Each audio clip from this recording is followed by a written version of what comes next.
சீமான் அவர்கள் உங்களோடு தமிழ் தமிழ்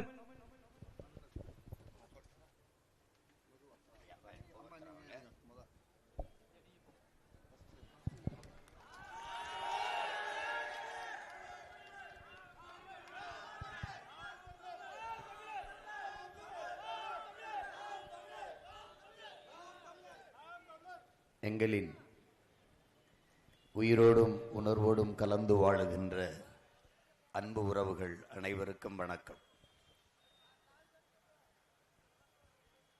நம்மோடு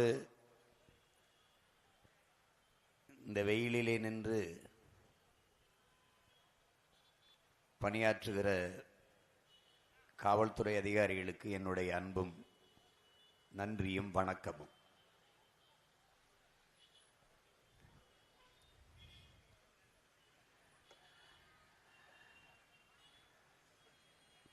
நாம் ஒரு மகத்தான பணியை நம் தாய் நிலத்தில் செய்து கொண்டு வருகிறோம்.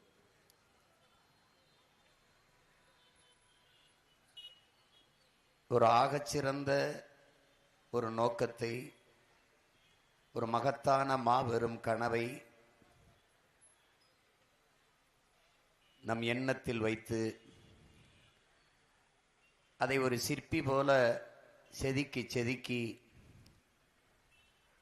ஒரு தாய் தன் கருவறையிலே தன் குழந்தையை எப்படி சுமப்பாலோ அப்படி ஒரு தேசியன விடுதலை,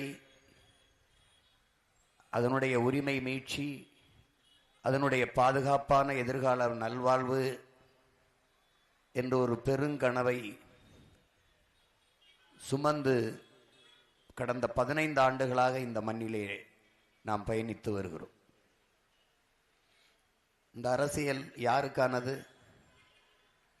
என் மக்களுக்கானது. அரசியல் என்பது முழுக்க முழுக்க மக்களுக்கான சேவைதான் என்கிறார் தாத்தா பெருந்தலைவர் காமராஜர் அவர்கள். இங்கே எப்படிப்பட்ட அரசியல்? பன்னெடுங்காலமாக இந்த கட்சிகள் கட்சி அரசியல், தேர்தல் அரசியலையே செய்து வருவதை நாம் பார்க்கிறோம். மக்கள் அரசியல் இந்த மண்ணில் இல்லை. செய்தி அரசியல், விளம்பர அரசியல் தான் செய்து வருகிறது. சேவை அரசியல், செயல் அரசியல் இல்லை. ஒரு கட்சி 5 ஆண்டுக்கு ஒரு முறை தேர்தல் வருகிறது. தேர்தல் வந்த பிறகு, ஆட்சிக்கு வந்த பிறகு மக்களுக்கு எப்படி சேவை செய்ய வேண்டும் என்று மக்கள் அரசியலைத்தான் முன்னெடுக்க வேண்டும். ஆனால் இந்த கட்சிகள் அப்படி இல்லை. ஒரு கட்சி ஆட்சிக்கு வந்த பிறகு கட்சிக்கு நிதியை எப்படி பெருக்குவது, அடுத்த தேர்தலில் எப்படி மக்களின் வாக்கை வாங்குவது, அதே குறிவைத்துத்தான் வேலை செய்வார்கள். இதுதான் கட்சி அரசியல், தேர்தல் அரசியல். இங்கே அரசியல்வாதிகள் எப்போதும் அடுத்த தேர்தலை பற்றி சிந்திப்பார்கள். தலைவர்கள் மட்டும்தான் அடுத்த தலைமுறையை பற்றி சிந்திப்பார்கள். நமக்கு அடுத்த தலைமுறையை பற்றி சிந்திக்கிற தலைவர்கள் இருந்தார்கள். ஆனால் இந்த 1/2 நூற்றாண்டு காலமாக அப்படிப்பட்ட தலைவர்கள் நம் நிலத்தில் உருவாகவே இல்லை, உருவாக விடவும் இல்லை. பெருந்தலைவர் காமராஜர் அவர்கள் அடுத்த தலைமுறை கல்வி கற்ற அறிவார்ந்த தலைமுறையாக வர வேண்டும் என்று எண்ணினார். தான் படிக்கவில்லை என்றாலும் தனக்கு கிடைக்காத கல்வி தன் நாட்டு குடிகளுக்கு கிடைக்க வேண்டும் என்று போராடி அந்த கல்வியை நமக்கு பெற்றுக் கொடுத்தார், கற்றுக் கொடுத்தார். ஆனால் அப்படிப்பட்ட ஒரு தொலைநோக்கான திட்டத்தை, எண்ணற்ற அணைகளை கட்டி வேளாண் பெருங்குடி மக்களுக்கு நீர் கிடைக்க வாய்ப்பேற்று ஏற்படுத்தினார். பல்வேறு நலத்திட்டங்களை நிறைவேற்றினார். ஒரு தொலைநோக்கான ஒரு கனவை, ஒரு திட்டத்தை அந்த தலைவன் செயல்படுத்தினார். அதற்கு பிறகு இந்த நிலத்தில் ஆண்ட யாராவது அடுத்த தலைமுறை பற்றி சிந்தித்து திட்டங்களை தீட்டியது உண்டா? அடுத்த தலைமுறை பற்றி சிந்திப்பவன் எவனாவது தெருவுக்கு 2 படிப்பகம் கட்ட வேண்டிய இடத்தில் தெருவுக்கு 2 குடிப்பகத்தை கட்டுவானா? கணக்கில்லாத போதைப் பொருள்களை தன் தாய் நிலத்தில் கட்டவிழ்த்து விடுவானா? அடுத்த தலைமுறை பற்றி சிந்திப்பவன். இங்கே வெறும் செய்தி அரசியல் தான். நாங்கள் செப்டம்பர் 16ஆம் தேதி குடும்பத் தலைவிக்கு 1000 ரூபாய் கொடுக்க போகிறேன் என்பதை ஜனவரி 1ஆம் தேதியிலிருந்து விளம்பரம் செய்வார்கள். ஒவ்வொரு திட்டத்தையும் பல நூறு கோடிகளுக்கு மேலே முதலீடு செய்து விளம்பரம் செய்வார்கள். அதுதான் செய்தி அரசியல், விளம்பர அரசியல். சேவை அரசியல் என்பது இங்கே இல்லை, செயல் அரசியல் என்பதும் இல்லை. அது தேர்தல் வரும்போது மட்டும் மாணவர்களுக்கு 30 லட்சம் பேருக்கு மடிக்கணினி கொடுக்க காரணம் என்ன? அது போன ஆண்டு கொடுத்திருக்க கூடாதா? இல்ல அதற்கு முந்தின ஆண்டு கொடுத்திருக்க கூடாதா? அப்படி கொடுத்திருந்தால் அது மக்கள் அரசியல். தேர்தல் வரும்போது கொடுத்தால் அது தேர்தல் அரசியல். போன பொங்கலுக்கு 1000 கொடுக்காது, இந்த பொங்கலுக்கு மட்டும் 3000 கொடுத்தால் அடுத்த மாதம் தேர்தல் வரப்போகிறது. அப்ப அவர்கள் ஓட்டை பற்றி குறிவிக்கிறார்கள், வாக்கை பற்றி கவலைப்படுகிறார்கள், நாட்டை பற்றியோ மக்களின் வாழ்க்கையை பற்றியோ கவலைப்படவில்லை.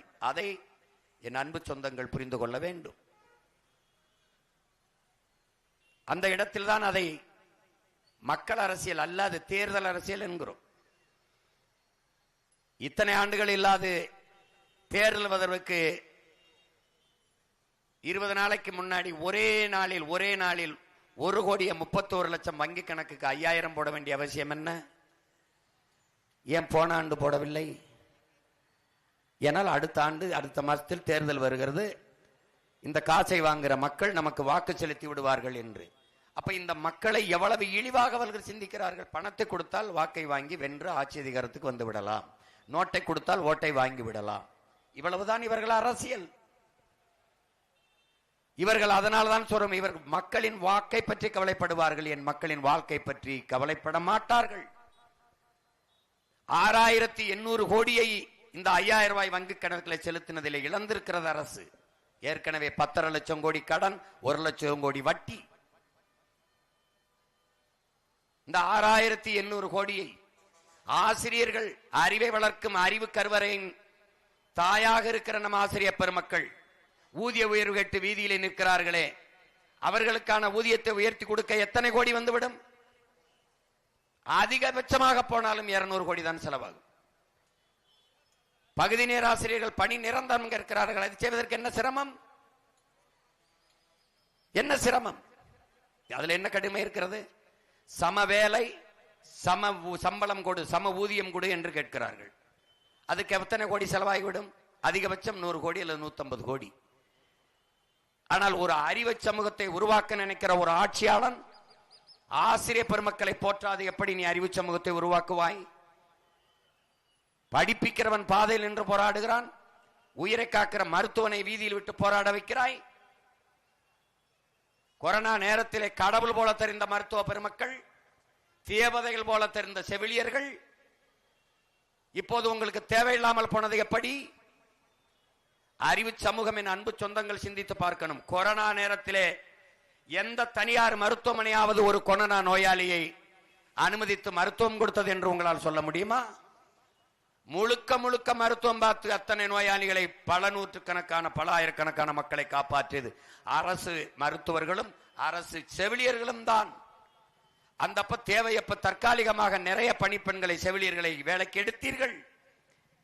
அந்த கொரோனா நோய் முடிந்த பிறகு அவர்களை நிரந்தரப்படுத்துகிறேன் என்று சொல்லி ஏமாற்றி வேலைக்கு சேர்த்து விட்டு இன்று வரை பணி நிரந்தரம் கேட்டு வீதியிலே நிற்கிறார்கள். இப்படி தேவையற்று இலவசங்களில் இழக்கிற பணத்தை எங்கே இருந்து எடுக்கிறீர்கள் என்றால் யார் பதில் சொல்வார்கள்? யார் பதில் சொல்வார்கள்? ஒரு வீட்டை அடமானம் வைத்து கடன் பெறுகிறான் ஒரு வீட்டின் தலைவன். இந்த நாட்டை ஆளுகிற ஆட்சியாளர்கள் நம் நாட்டை அடமானம் வைத்து கடன் பெறுகிறார்கள். எதை வைத்து நீங்கள் ஈடு கேட்பான்? அடமான பத்திரம் கேட்பான். எதை அடமானம் வைக்கிறாய்? மண்ணின் வளத்தை அடமானம் வைக்கிறாய், என் மக்களின் நலத்தை அடமானம் வைக்கிறாய். ஒரு வீட்டை அடமானம் வைத்து கடன் பெற்றவன் கடனை கட்ட முடியவில்லை என்றால் வீட்டோட விஷத்தை குடிச்சு சாகுறானே. அப்ப வீட்டுக்கு வந்த நிலைமை நாட்டுக்கு நாளைக்கு வராதா? 10,5 லட்சம் கோடி கடன். இந்த 5 ஆண்டில் மட்டும் 4,5 லட்சம் கோடி கடன் பெற்றிருக்கிறார்கள். அந்த கடனை பெற்று நிறைவேற்றிய ஒரே ஒரு நலத்திட்டத்தை யாராவது சொல்ல முடியுமா? யார்? பொது விவாதத்தில் யாராவது எடுத்து வைப்பீர்களா? ஆட்சியாளர்கள் அறிக்கை தருவார்களா? நாங்கள் வந்தபோது, ஆட்சிக்கு வந்தபோது 1000 ரூபாய் பெண்களுக்கு கொடுத்தார்கள். இறங்கும் போது அடுத்த ஆட்சிக்கு வந்தால் 2000 கொடுக்கிறோம் என்கிறார்கள். இதுதான் வளர்ச்சியா? 1000 ரூபாய் கொடுத்தால் ஒரு நாளைக்கு 30 ரூபாய் வருது. மாசம் 1000 ரூபாய் கொடுத்தார். 30 ரூபாய் கூட எங்க அம்மாவால சம்பாதித்துக் கொள்ள முடியாத ஏழ்மை வறுமையில் ஏன் வைக்கிற? ஒரு நாளைக்கு 300 ரூபாய் ஈட்டிக் கொள்கிறவர்களுக்கு வேலை வாய்ப்பையும் வருவாய் பெருக்கத்தையும் ஏற்படுத்தாத நீ என்ன ஆட்சி நடத்துற? என்ன ஆட்சி நடத்துற? ஒரு இட்லியே 30 ரூபாய் ஆயிடுச்சு. 30 ரூபாய்க்கு என்ன பண்ண முடியும்? 2 குடுவை தண்ணீர் வாங்கினா எவ்வளவு? அப்ப என்ன மாதிரி நிர்வாகம், என்ன மாதிரி ஆட்சி முறை? எல்லாத்தையும் பொறுத்து பொறுத்து சகித்து போறதுதான் ஒரு கற்றறிந்த பெருமக்கள், அறிவு அந்த பெருமக்களினுடைய அறிவு சமூகத்தின் அழகாயுது. அழகாயுது. உலகிற்கு முதலாக நாகரிகத்தை, பண்பாட்டை கற்றுக் கொடுத்தவன், அறிவை கடன் கொடுத்த இனத்தின் மக்களான அரிசி பருப்புக்கும் வேட்டிக்கும் சேலைக்கும் 5க்கும் 10க்கும் கையேந்திர மானங்கட்ட ஈனக்கூட்டமாக மாறி போனோமானா, உலகத்துக்கு சோறு போட்ட இனம் இலவச அரிசிக்கு ஏங்கி நிற்பது கேவலம் இல்லையா? முல்லைக்கு தேரை கொடுத்தவன், மயிலுக்கு போர்வை போத்தனவன், பாரி பேரகனின் பேரனும் பேத்தியும் வேட்டி சேலைக்கு கையே வந்தது வெக்கமா இல்ல? எப்படிப்பட்ட மானங்கட்ட நிலையில் நம்மளை நிறுத்தி விட்டார்கள் இந்த ஆட்சியாளர்கள்? எப்படிப்பட்ட நிலை?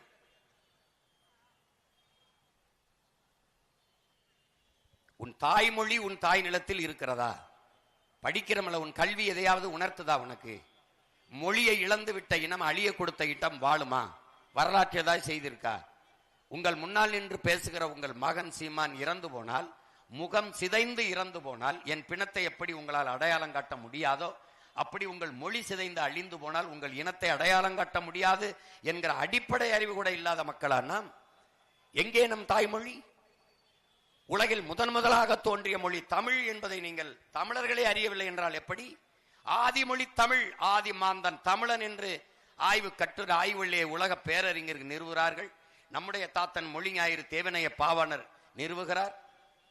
பல்வேறு வேற்றுமொழி அறிஞர்கள் கூட ஆதிமொழி தமிழ் என்று சொல்கிறார்கள்.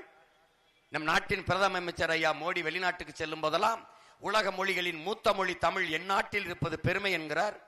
இந்திய மொழிகளின் தொன்மத்தை தமிழில் இருந்து அறியலாம் என்கிறார். ஏன் இந்த பெருமை அறியவில்லை? எங்கே உன் மொழி? எங்கே உன் மொழி? உன் தமிழகத்தின் தமிழ் தெருவில் எங்கே தமிழ்? எங்கே தமிழ்? உன் தாய்மொழி எங்கே? உன் நாக்கில் இருக்குதா? உன் நாட்டில் இருக்குதா? உன் ஏட்டில் இருக்குதா? வழிபாட்டில் இருக்குதா? வழக்காடு மன்றத்தில் இருக்குதா? இல்ல பள்ளி கல்லூரிகளில் பயிற்சி மொழியாக இருக்குதா? குறைஞ்சபட்சம் பாடமொழியாகவாது இருக்குதா? எங்கே இருக்கிறது உன் தாய்மொழி தமிழ்? எங்கே இருக்கிறது? தாய்மொழியை விட்டு வெளியேறிய ஒரு இனம், தன் வரலாற்றை மறந்து வெளியேறிய இனம் வாழ்ந்ததாக வரலாற்றில் எங்காவது செய்து உண்டா? எங்கே? மணக்க வரும் தென்றலிலே குளிரா இல்லை, தோப்பில் நிழலா இல்லை, தனி பெரிதாம் துன்பமித்து தமிழகத்தின் தமிழ் தெருவில் தமிழ்தான் இல்லை என்று வருந்தி பாடினான் நம்முடைய புரட்சி பாவலன் பாவேந்தன் பாரதிதாசன். அவன் பாடி எத்தனை காலம்? எங்கே? வீழ்வது நாமாக இருந்தாலும் வாழ்வது தமிழாக இருக்கட்டும் வந்த பெருமக்கள், வீழ்வது தமிழாக இருந்தாலும் வாழ்வது நாமாக இருக்கட்டும் என்று மாற்றி நிறுத்தி விட்டார்கள். எங்கே இருக்கிறது தமிழ்? அறிவு சமூகமே திரும்பிப்பார். இந்த கடைகளில் ஏதாவது விளம்பர பலகைகளை உன் தாய்மொழி இருக்குதா என்று பார். அங்கே பார், அந்த கடையில் ஸ்வீட் பேக்கரி, ஸ்வீட் பேக்கரியே அப்படியே தமிழ் எழுத்திலே ஆங்கில உச்சரிப்பை எழுதி வைத்திருக்கிறது. ஆங்கிலத்தை தமிழிலே. அங்கே ஆண்டாள் ஸ்வீட் ஸ்டால் என்றால் ஆண்டாள் ஸ்வீட் ஸ்டால், ஒரு இனிப்பகம் என்று இல்லை. அப்ப ஆண்டாள் ஸ்வீட் ஸ்டால் தமிழில் எழுதி இருக்குது. இதுக்கு பேர் தான் தங்கிலீஷ். இந்த திராவிட இயக்கங்கள் கொண்டிருக்கிற இருமொழி கொள்கை என்ன? தமிழை ஆங்கிலத்தில் எழுதுவது, ஆங்கிலத்தை தமிழில் எழுதுவது. இதுதான் இருமொழி கொள்கை. உன் அன்னை தமிழை அழித்து ஒழித்த அயோக்கியர்கள் இந்த ஆட்சியாளர்கள். தாய்மொழி மீட்சி வராமல் தமிழன் எப்படி எழுச்சி வர முடியும்? தமிழன் எழுச்சி வர வேண்டுமானால் தமிழன் ஆட்சி மலர வேண்டும். அதுதான் முக்கியம். இங்கே கண்ணுக்கு நீ என்ன செய்யணும் என்று தெரியாமல் உன் தாய்மொழி அழிச்சு செலுத்திக் கொண்டிருக்கிறாய். தமிழோடு சமஸ்கிருதம் கலந்து கன்னடன், தமிழோடு தெலுங்கு சமஸ்கிருதம் கலந்த தெலுங்கு, தமிழோடு சமஸ்கிருதம் கலந்து மலையாளம், தமிழோடு சமஸ்கிருதம் கலந்து துளு, இப்ப தமிழோடு ஆங்கிலம் கலந்து தமிங்கிலர்கள். இது தமிங்கிலம், தமிங்கில நாடு. இதை உனக்கு எவன் பேசுவான்? யார் பேசுவா? டாஸ்மார்க்க மூடுவேங்கிறார். குடிகாரன் 2 கோடி பேர் இருக்கான், ஓட்டு போட மாட்டான். எனக்கு குடிமக்களின் ஓட்டு வேண்டாம், குடிக்கிற மக்களின் ஓட்டு வேண்டாம், தமிழ் குடிமக்களின் ஓட்டு இருந்தால் போதும். நான் வந்தால் இலவசம் தர வேண்டும், தரமாட்டேன் என்கிறார். நான் தன்மானத்தோடு தலை நிமிர்ந்து என் இன சொந்தங்களை வாழ வைக்க வேண்டும் என்று நினைக்கிறேன். நான் கையேந்தினால் பிச்சை என்று கேவலமாக பேசுகிற மக்களே, நாம் எல்லோரும் சேர்ந்து கையேந்தினால் அது பிச்சை இல்லாமல் இலவசமாக எப்படி வந்தது? இலவசம் என்றால் யார் காசிலே இலவசம்? என் காசை எடுத்து எனக்கு கொடுப்பது எப்படி இலவசம்? என்னிடத்தில் 100 மில்லி ரத்தத்தை எடுத்து விட்டு எனக்கு ஒரு 2 சொட்டு ரத்தத்தை திருப்பி பாய்ச்சி ஏற்றி விடுவது எப்படி சேவையாகும்? இலவசத்தில் இழக்கிற பணத்தை எங்கிருந்து எடுக்கிறீர்கள் என்றால் யார் பதில் சொல்லுவா?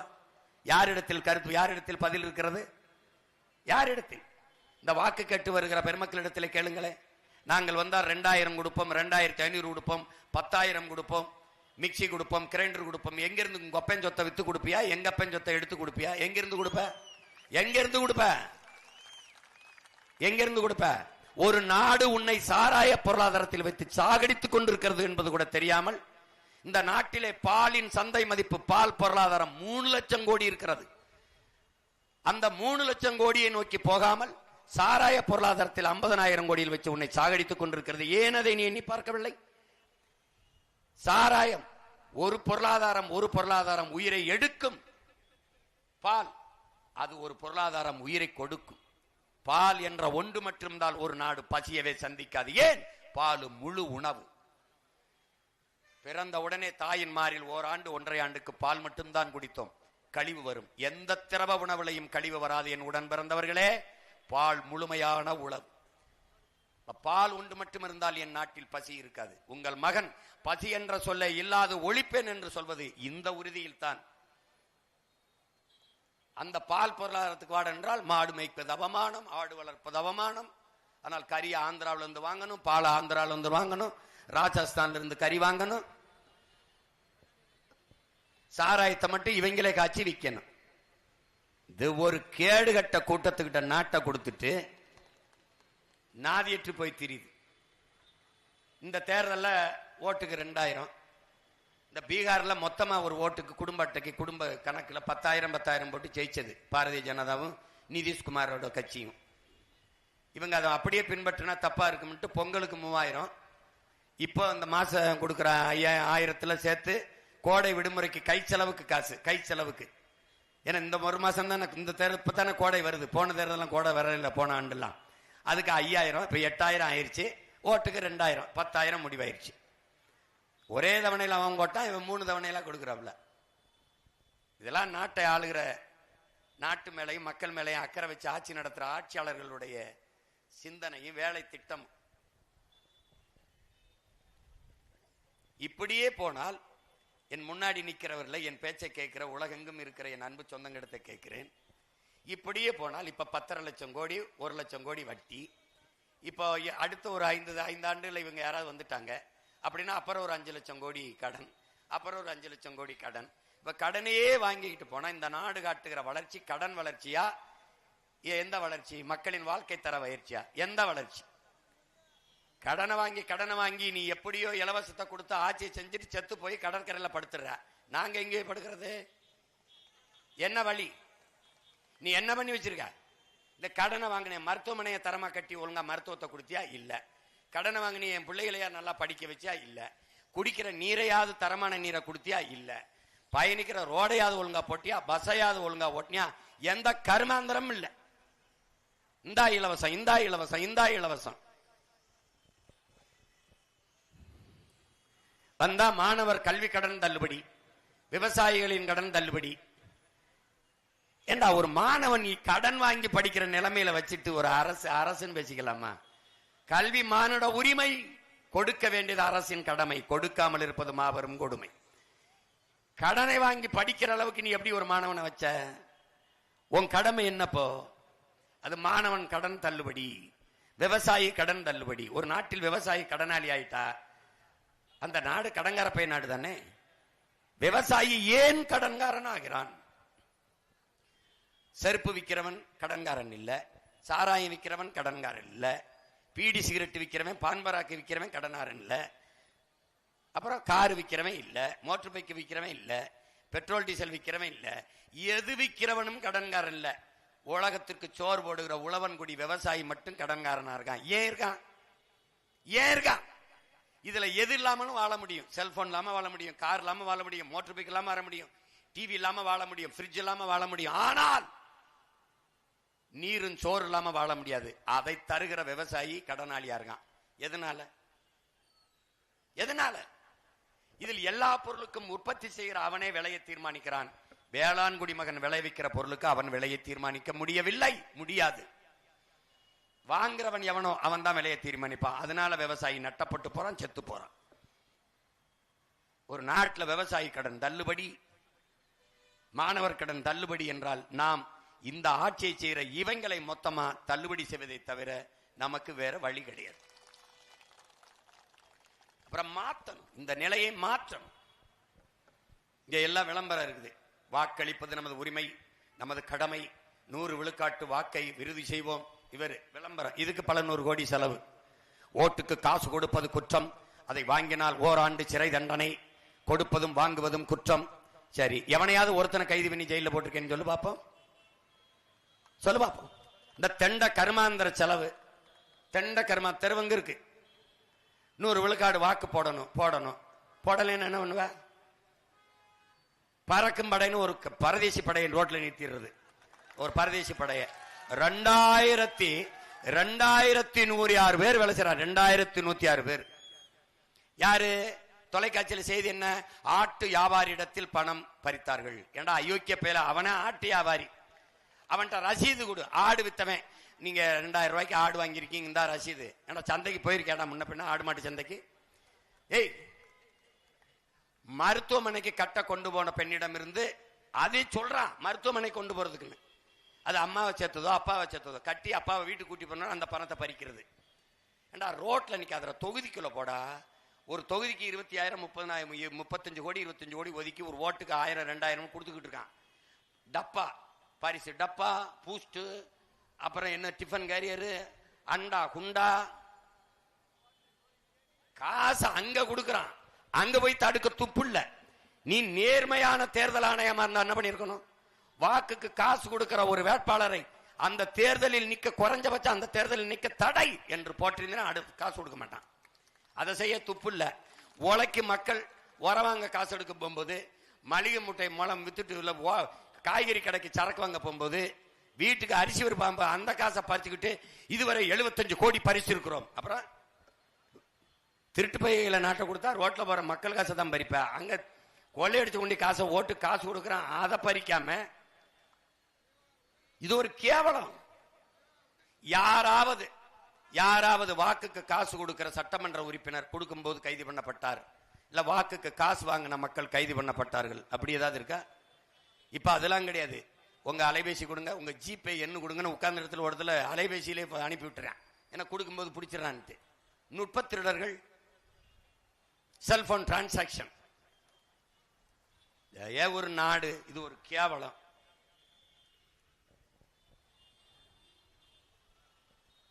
பாத்துக்க.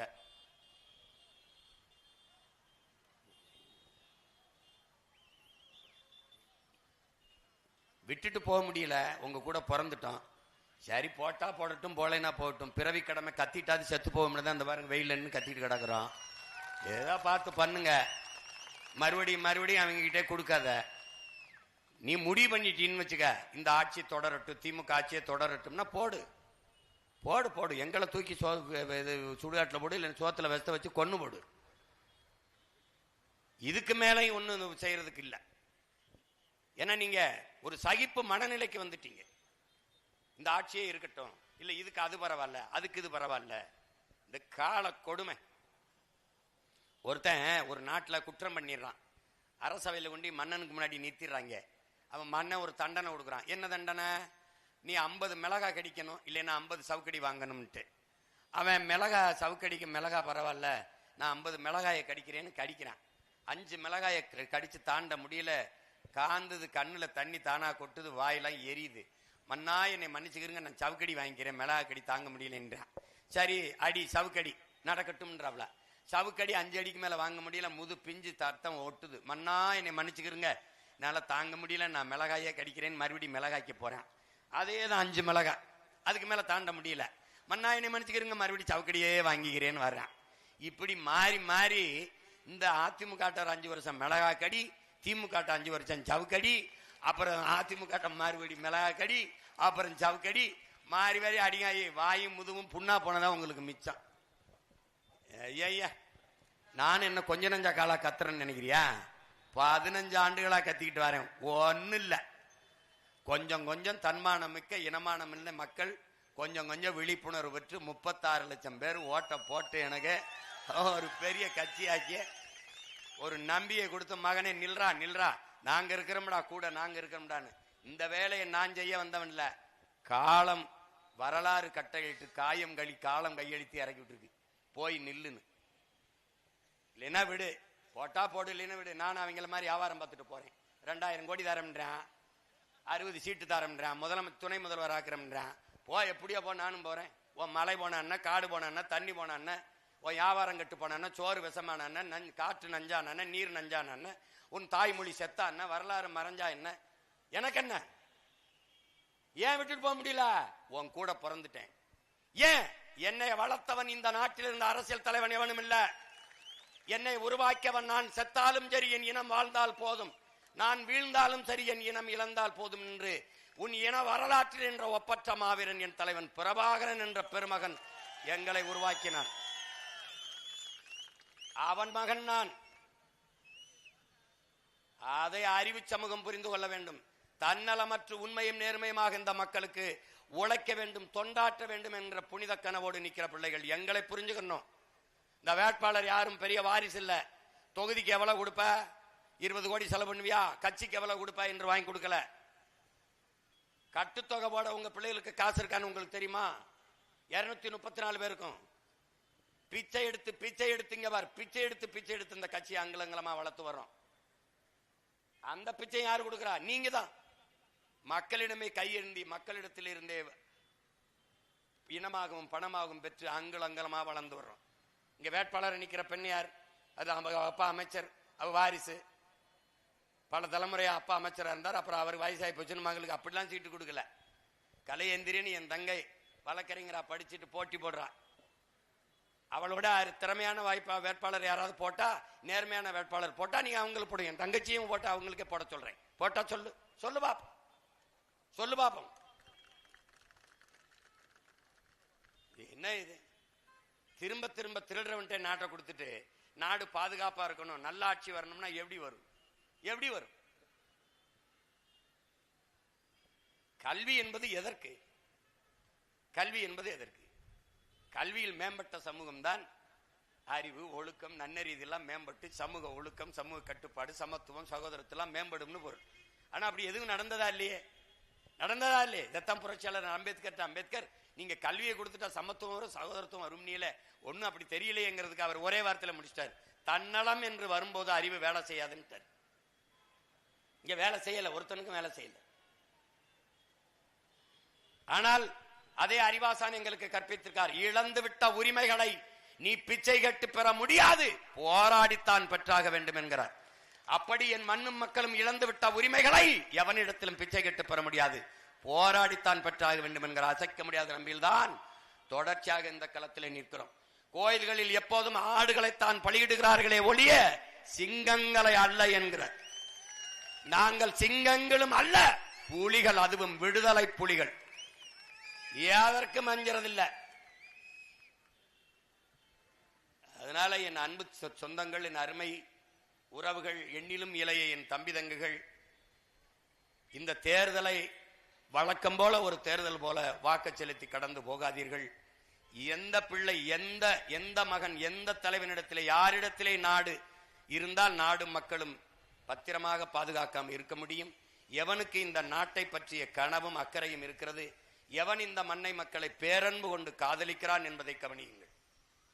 எவனுக்கு காடு, மலை, ஆறு, அருவி, கடல், ஏரி, குளம், காற்று இதை பற்றி கவலை இருக்கு. நஞ்சில்லாத உணவு, அதுவே நம் கனவு என்று எங்கள் பெரிய தகப்பன் கற்பித்ததை எவன் கோட்பாடாக கொண்டு ஊர் ஊராக வருகிறான். சிதைந்த அழிந்து போன வேளாண்மையை மீட்டெடுக்க வந்துடிக்கிறான். சிதைந்த அழிந்து போன தாய்மொழியை மீட்டு தமிழர்களை, தமிழ் தேசினத்தை மறுகட்டமைப்பு செய்ய எவன்? வரலாற்றில் புறக்கணிக்கப்பட்ட இனத்தின் மக்கள் ஒரு நாள் தங்களுக்கான வரலாற்றை தாங்களே எழுதுவார்கள் என்கிறார் புரட்சியாளர் அம்பேத்கர். அப்படி வரலாற்றில் புறக்கணிக்கப்பட்ட தமிழ் தேசிய மக்கள் தங்களுக்கான வரலாற்றை மீண்டும் எழுத துடிப்பவன் எவன்?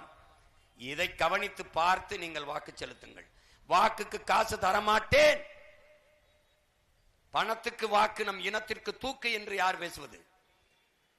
மக்களுக்கு சேவை செய்ய பணம் எதற்கு? அதற்கு வாக்குக்கு காசு தர வேண்டும். மக்களுக்கு தன்னலமற்ற உண்மையும் நேர்மையுமாக சேவை செய்ய வேண்டும் என்கிற மனம் இருந்தால் போதாதா? அப்ப பணக்காரன் தான் அரசியல் செய்ய முடியும், அவன் தான் அதிகாரத்துக்கு வர முடியும் என்ற நிலை இருந்தால் அப்ப முதலாளிகளுக்கான அதிகாரம் தானே உருவாகும், அதுதானே கட்டமைக்கப்படும்.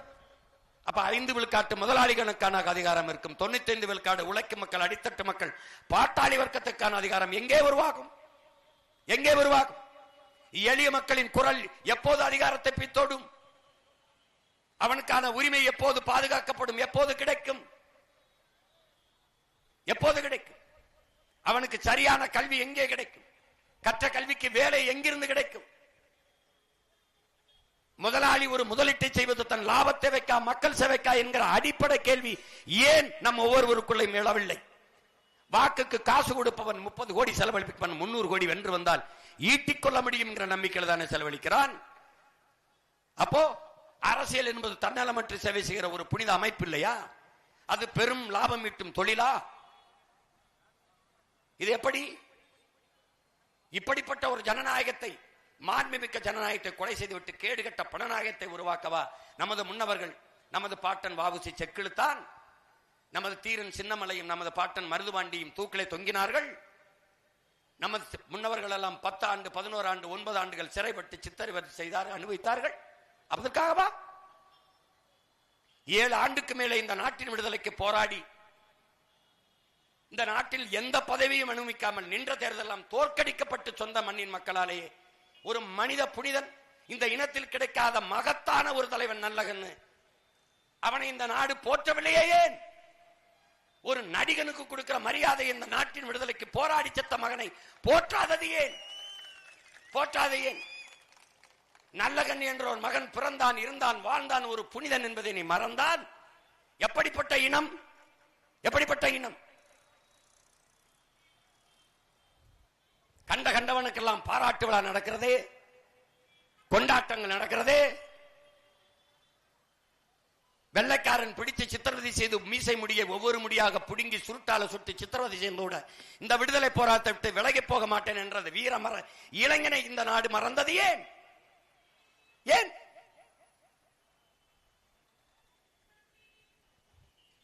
என்ன இன்னும் 10 வருஷங்கத்தை விடுவியா? அதுக்கப்புறம் நான் செத்து பண்ண ஒரு மயிறு இருக்க மாட்டான் உனக்கு, உனக்குன்னு பேசுறதுக்கு ஒரு மயிறு இருக்க மாட்டான். நான் ஏதோ உயிர் இருக்கிறவங்க கத்துவேன். அதுக்கப்புறம் என்ன பண்ணுவ? என்ன பண்ணுவ? ஸ்டாலின் கொடுப்ப, அப்புறம் அவர் மகன் உதயநிதி கொடுப்ப, அவர் மகன் இன்பநிதி கொடுப்ப, எங்களுக்கு என்ன மயத்த கொடுப்ப? எங்களுக்கு என்ன கொடுப்ப? தண்ணி கொடுப்பியா? கல்வி கொடுப்பியா? வேலை கொடுப்பியா? இல்ல மழையவாது காற்றையாவது எதையாவது வச்சுட்டு போவியா? என்ன வச்சுட்டு போவ? கடன் 20 லட்சம் கோடி 25 லட்சம் கோடி வச்சுட்டு போவ. வேற என்ன தருவா எங்களுக்கு? என்ன இருக்கு? என்ன இருக்கு? திமுகவுக்கு மாற்று அதிமுக, அதிமுக என்ன மாற்று? ரெண்டும் ஒரே கட்சி, ஒரே இடத்தில் எப்படி திருவிடுது என்று பயிற்சி எடுத்தவர்கள்.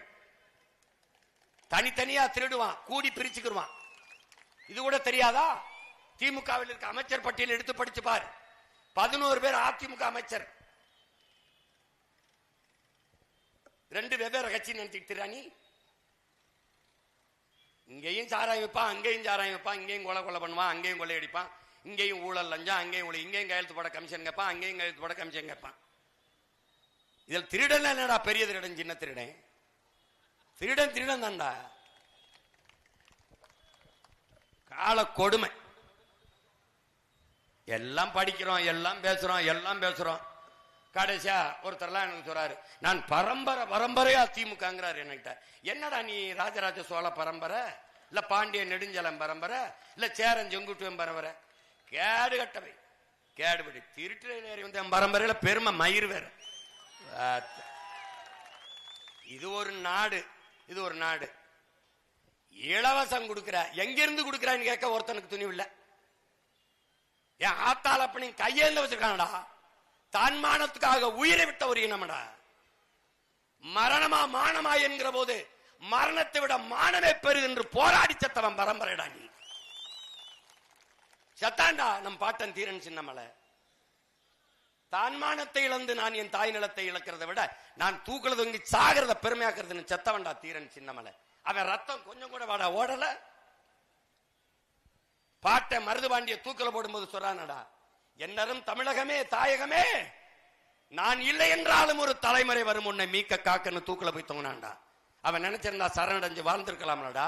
ஏண்டா சண்டையிட்டு செத்தான்? அவன் முடிவன்றான்டா, மான தமிழனுக்கு மரணத்தை விட மானம் பெரிது என்று. அவன் பரம்பரையில வந்துட்டு இப்படி இப்படி பதறா போனமடா, பதறா போனமடா. பீரங்கி குண்டுகளையும் துப்பாக்கி குண்டுகளையும் வெறும் வாளையும் வேலையும் வைத்து எதிர்த்து போரிட்ட மறவர் குலமாடா நம்ம. அந்த வீர பரம்பரையில வந்தமா நம்ம. சோரம் போய் திரியறமடா 1000 500க்கு பிச்சைக்காசு. அவை யாரா நமக்கு காசு போட? அவை யாரு? இடஒதுக்கீடு கொடுக்கு, இடஒதுக்கீடு. இவன் யாரா? அவன் உட்கார்ந்து இருக்கிறான நம்ம கொடுத்தது, நம்ம ஆத்தா அப்பன் கொடுத்தது. இவன் யாரு கொடுக்கிறதுக்கு? இந்த 1000 500 கொடுக்கவே எங்க இருந்து வருது? எங்க இருந்து வருது? இதுல இழக்கிறத தவிர்க்க முடியாத மின் கட்டணத்தை உயர்த்தலையா? 3 முறை இந்த ஆட்சியில மின் கட்டணத்தை உயர்த்தலையா? சொத்து வரியை உயர்த்தலையா? வீட்டு வாடகை உயரலையா? எப்படி ஒரு இடத்தை வாங்கி பத்திரப்பதிவுக்கு நீ போக முடியுமா? 10 மடங்கு பத்திரப்பதிவு கட்டணத்தை உயர்த்தலையா? அப்புறம் இந்த காசு உனக்கு தெரியுதுரா? யானை போறதை விட்டுட்டு நீ கொசு அடிச்சுக்கிட்டு இருக்கியே, எப்படி? அவன் யானையை திருடிட்டு கொசுவை கொடுத்துட்டு போறான் உனக்கு. என்னைக்கு இந்த விழிப்புணர்வு வரும்? என்னைக்கு புரிதல் வரும்? நீ ஓட்டு எனக்கு போட்டா போடு, போடலைனா போ, ஆனா புரிஞ்சு போடு. யாருக்கு போடணும் தெரிஞ்சு போடு, புரிஞ்சு போடு. எல்லாரும் பேசுவாங்கல்ல, இப்ப நான் பேசிக்கிட்டு இருக்கேன், மற்றவங்க எல்லாம் இனிமே தான் பேச வருவாங்க. ஆக நான் மகளிருக்கு 2000 கொடுத்தோம். அவர் வருவார், கருண தொகை 10,000 வாங்கிக்க. புற கருண மகாராசா பரம்பரையிலிருந்து வந்தவன் 10,000 வாங்கிக்க. அப்ப இன்னொருத்தர் வருவாரு 2500 அன்னபூரணி சூப்பர் 6 சிலிண்டர் வாங்கிட்டு சிலிண்டர் கொடுப்பான், அண்டா கொடுப்பான், குக்கர் கொடுப்பான், சமைக்க அரிசி பருப்பு என் விவசாயி தான் கொடுப்பான். கவனத்தில் வச்சு ஓட்ட போடு.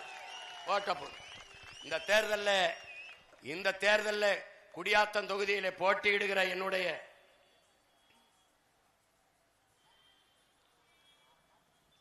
அன்பு ஐயா ஓய்வு பெற்ற ஆசிரியர் இமலன் அவர்களுக்கும் என்னுடைய அன்பு தங்கை கலையேந்திரி அவர்களுக்கும் நீங்க வாக்கு செலுத்த வேண்டும் என்று அன்போடு உங்கள் மகன் வேண்டுகிறேன்.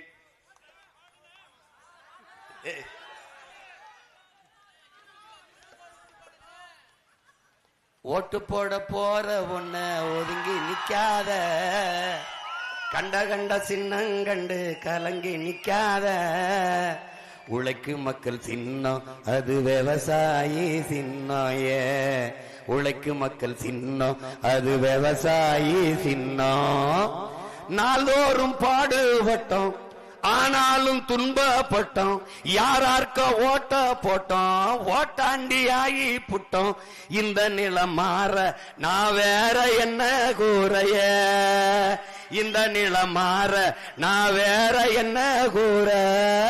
ஓட்டு போட போற அம்மா, ஓட்டு போட ஓர அப்பா, ஓட்டு போட போற பொண்ண ஒதுங்கி நிக்காத. கண்ட சின்னங்கண்டு கலங்கி நிக்காத. உழைக்கும் மக்கள் சின்னம் அது விவசாயி சின்னம். உழைக்கும் மக்கள் சின்னம் அது விவசாயி சின்னம். விலைவாசி ஏறி போச்சு, வாழ்க்கை நிலம் மாறி போச்சு.